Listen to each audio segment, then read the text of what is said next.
Hello, everybody. I'm Frank Stanisci of Candid Frank Live, where you'll find us airing our views here on the Spanglish World Network on Zingo TV channel 250. Please remember to download the Zingo TV app at the respective app stores for iOS and Android devices. While you download, make sure you rate and leave a comment. Both apps are absolutely free.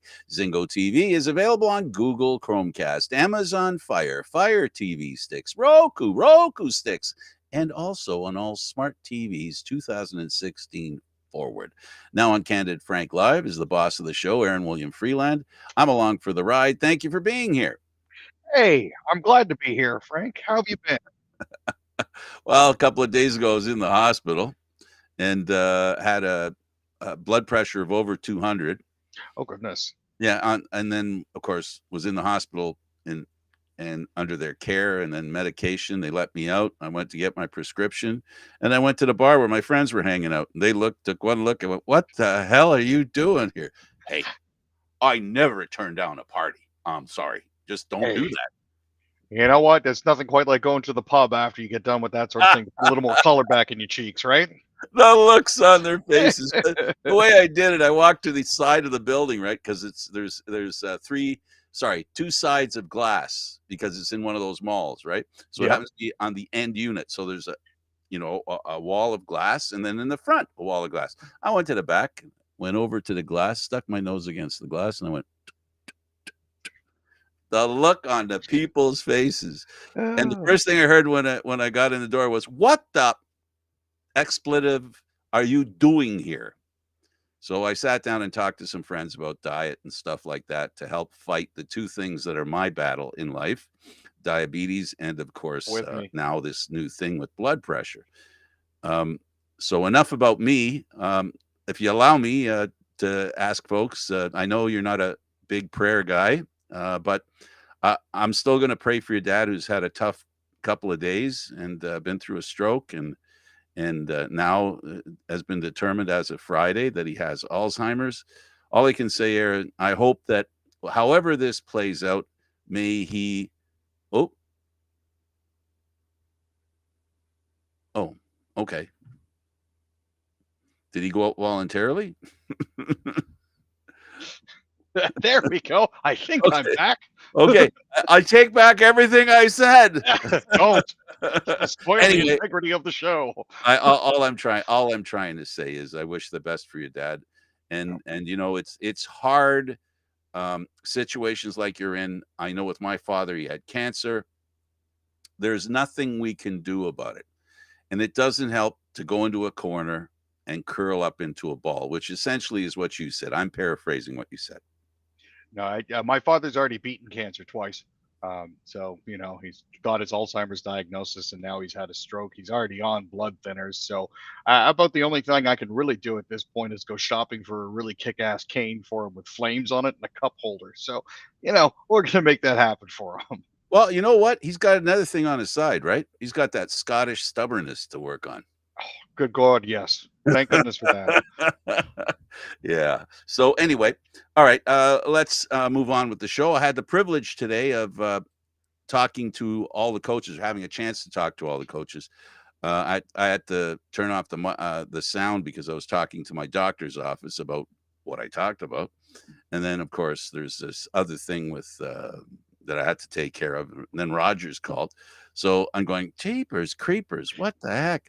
So anyway, I had a chance to talk to some of the coaches, most of them actually. I talked to Jason Moss, Dave Dickinson. Let me see who else. Ryan Dinwiddie, Scott Milanovic, Corey Mace, and of course, I think that's it. Yeah, Bob Dice. Sorry, Bob Dice, Mike O'Shea, Rick Campbell, and tomorrow we'll be talking to the general managers. And the underlying message was the season is started officially in my world, because covering the CFL is what David and I do. And David's, I thought he was on a cruise. I think he's still on the cruise. I'm really not sure. I should call and find out.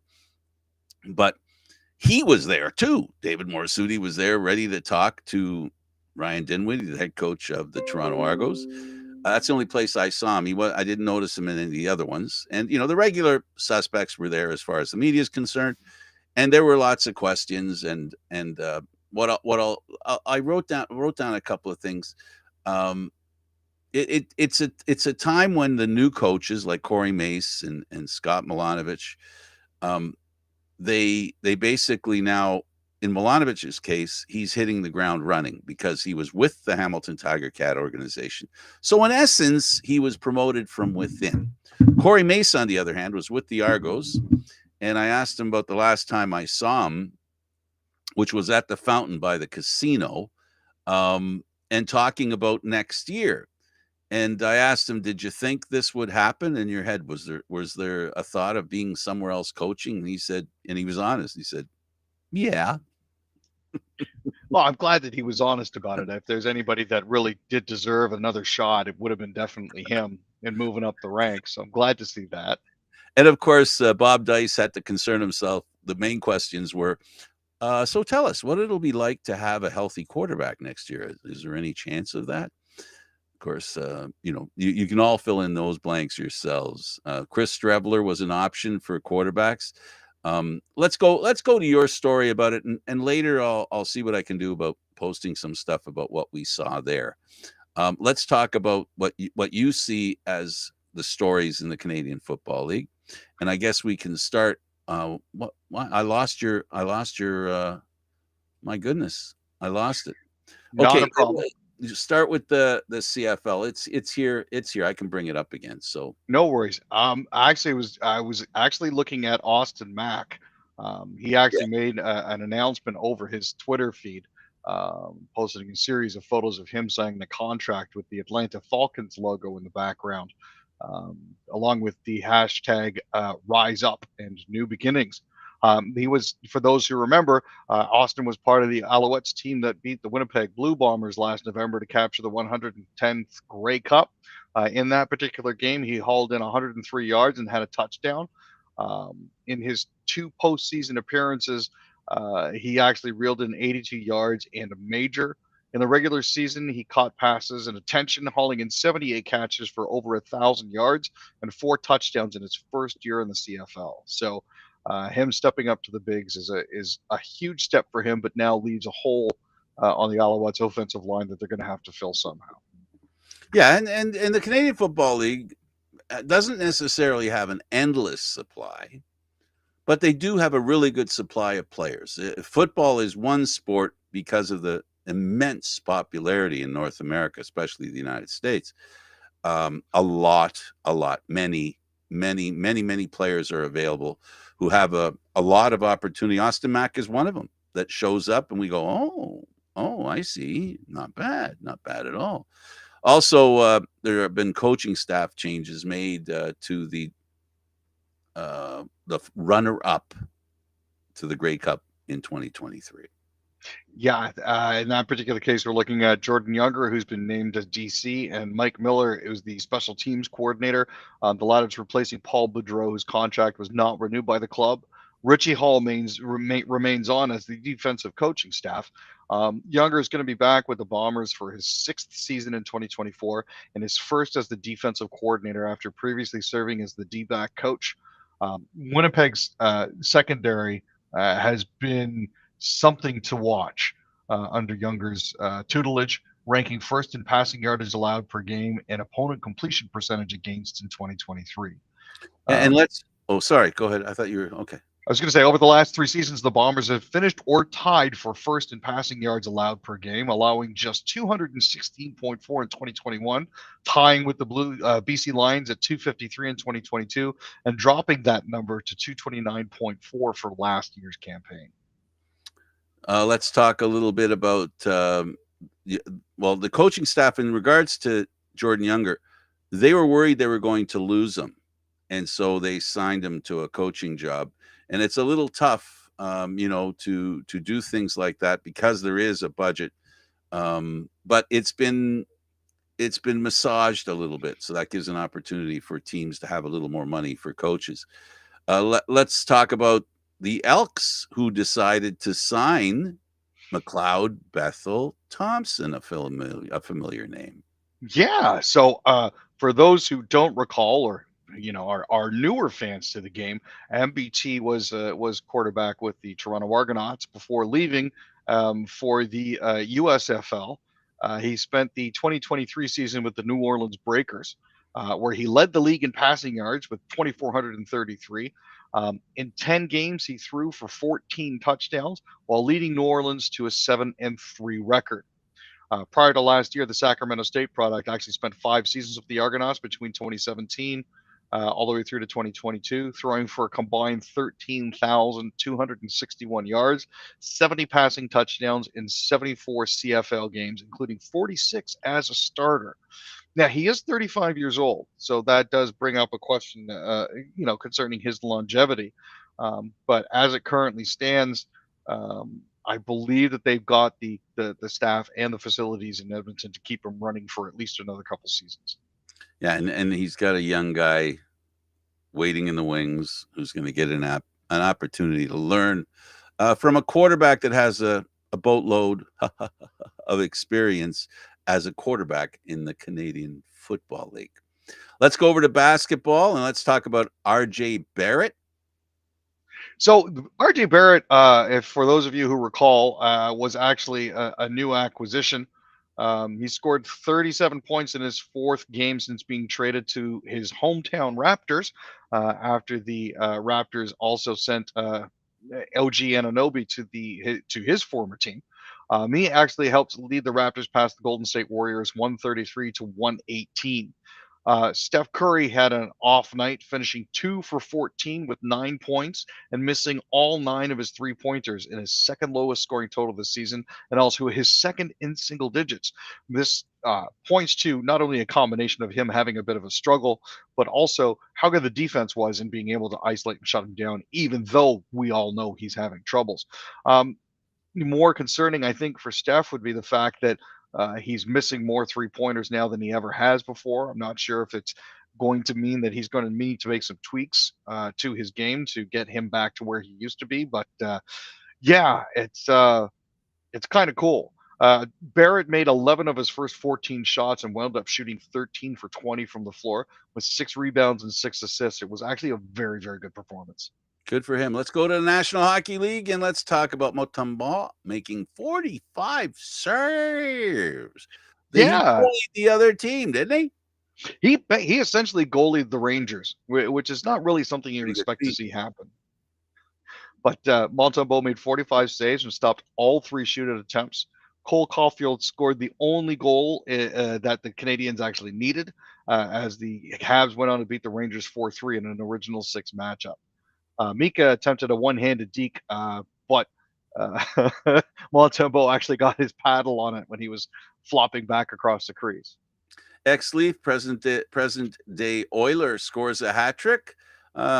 Change his name from Hyman to Hyman as far as goal scoring is concerned. A hat trick. Yeah, it's absolutely fantastic. He has 25 goals in 35 games so far this season. Whoa. Yeah. Whoa. Uh-huh. And this is coming Wow. on the heels of his 36 goal season last year. There is a very real possibility that he could end up breaking his own personal best. So He's got a shot at 50. at this point, realistically, if he keeps this pace up, it's a possibility. Evan Bouchard also picked up 3 assists for the Oilers, who are now 20-15-1 and moved into 8th place in the Western Conference and a playoff Ding, position. ding, ding, ding, ding, ding, ding, ding, ding, ding, ding, So, ding, ding, ding. I mean, the fact that they started 5-12-1 meant they had to go 15-3-0 in their past 18 games just to make Good sure for that they got there, them. but they're Good there. for them. Good for them. It took a lot less. Hey, listen, where they were sitting, I defy anybody to tell me that they would be able to suggest that they predicted back then that the Oilers would be where they are now. No, what the Oilers have done is something that's clearly possible. Well, they did it, but it's not something that's probable, when in that position. And the way they did it was, I think it's strictly on the back of their big guy, McDavid, who really began this whole run by literally placing his team on his back and showing what a great player who plays greatly can do in leadership and show his team how to play better. But the thing is, You need other players to chip in, and Hyman's doing just that. They do have a lot of great players. That team did not belong out of the playoffs.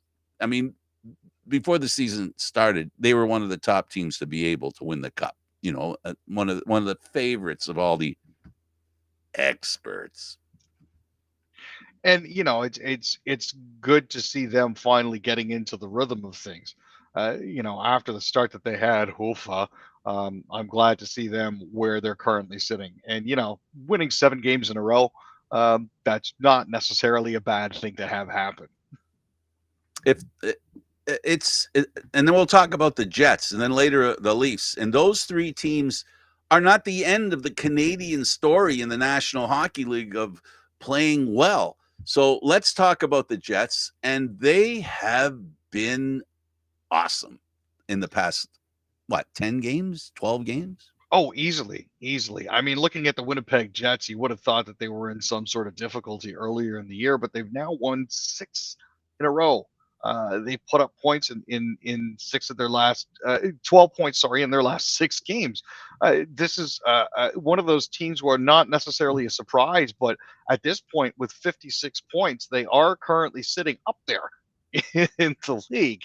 And, they're just ahead of the New York Rangers and Boston Bruins and closely followed by the Vancouver Canucks, which is another phenomenal story so far in the league. But yeah, they absolutely crushed the Coyotes 6'2", 6'2". Sorry, it wasn't even really a question. It was like watching a bunch of beer leaguers out there get their butts handed to them by the Jets. So Speaking of butts being handed, the Flames had a tough weekend. Saturday and Sunday didn't go well for them. First against Philadelphia, and then, of course, against Chicago. Tell us all about it. well, so as everybody who's been following the league for a while knows, Calgary's been having some issues.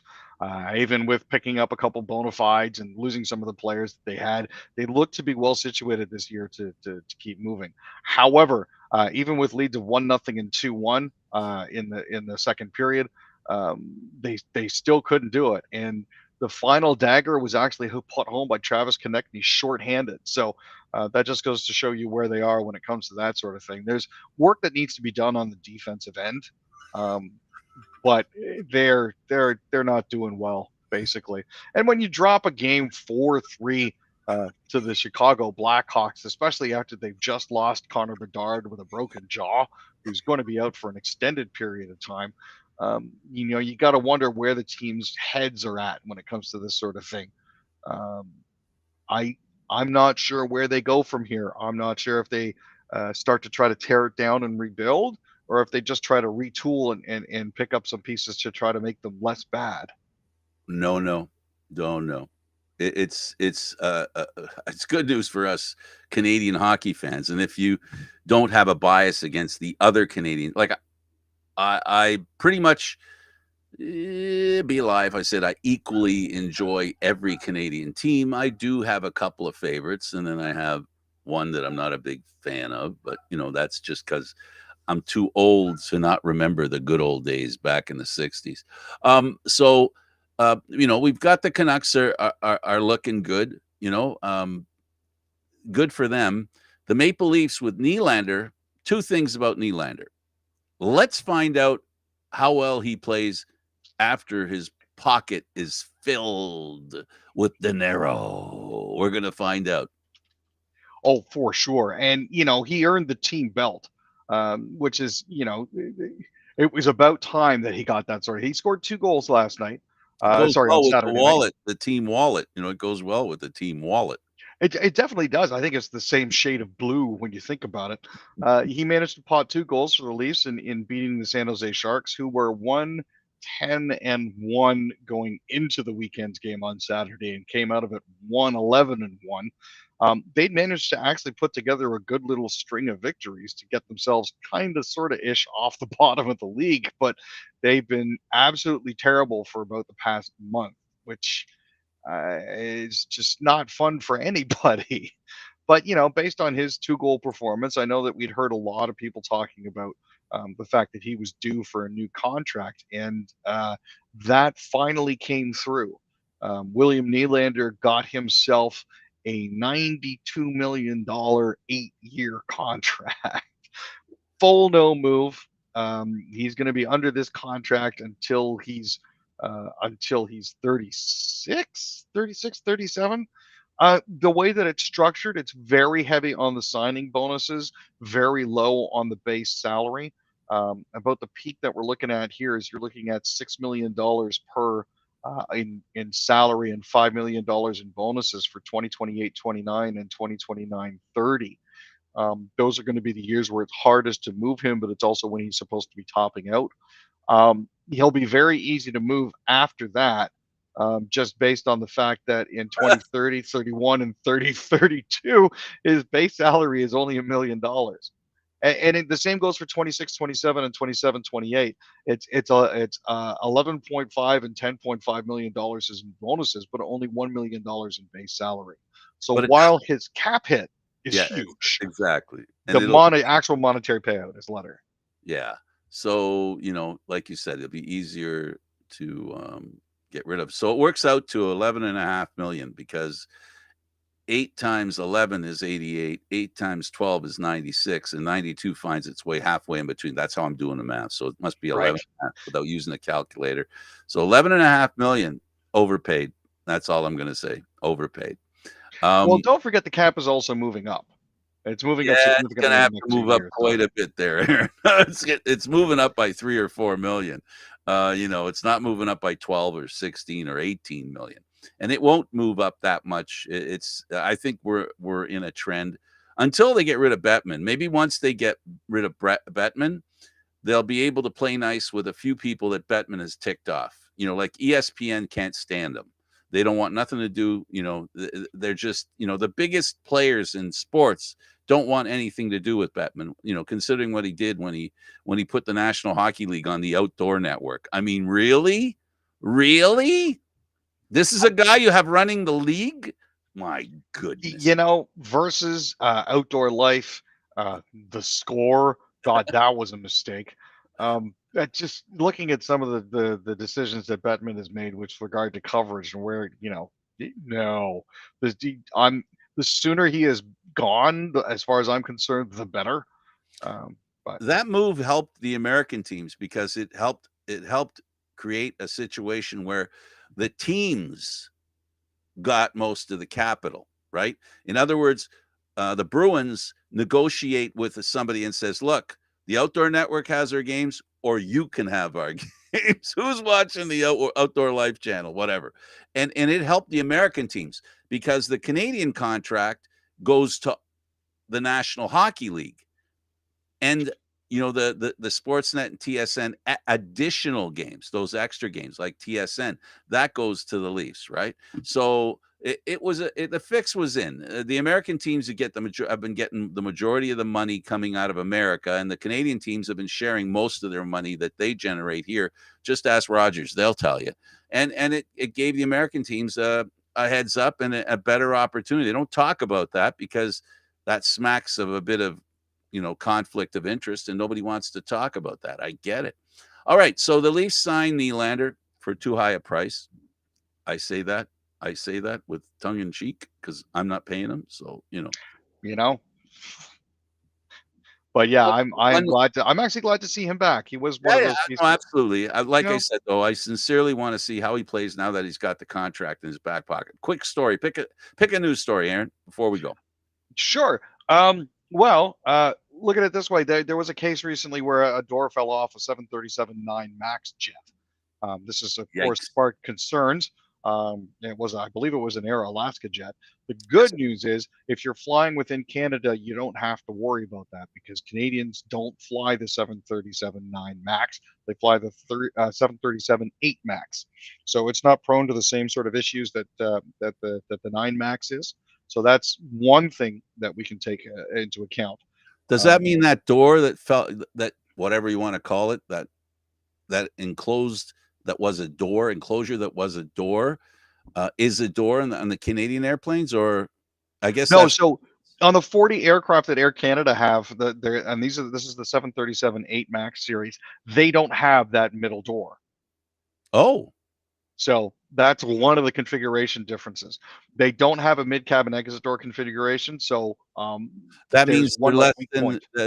yeah, because there's less passengers. The reason that door is blocked because the Alaska airline has less passengers than the full amount that would normally be in that airplane, requiring that extra door. So Yeah, yeah, so it's too bad. It's good that nobody was hurt. There was some yes. concern about a young teenager that was right beside the door.